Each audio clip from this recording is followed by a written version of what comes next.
came home after 3 long years. And pag uwi ko, may bagyo. Uwan. Ala, pag-uwi mo may bagyo pa.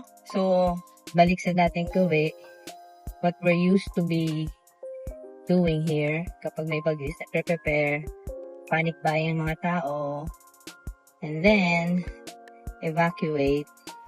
Ma-evacuate din kayo? Nag-explain ako na na-explain video. And ngayon, I'm currently driving to take my mom to my sister's house. Kasi mas mataas sa kanila, hindi binabaha doon. And later on, yung ibang family members naman evacuate. Kasi yung old house, hindi na naayos yung flood control. Laging binabaha. Ewan ko ba dun?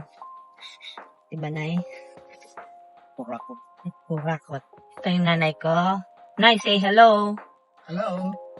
Thank you. Kurakot na O, ganyan nga. Sige.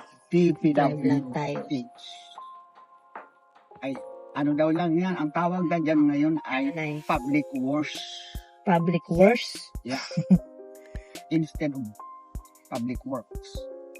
Manual car tayo. This is my old car. Tumatalo tayo. Stop muna at may truck.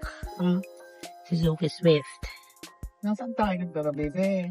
Malapit na. Ilang minutes na lang. Saang lugar tayo?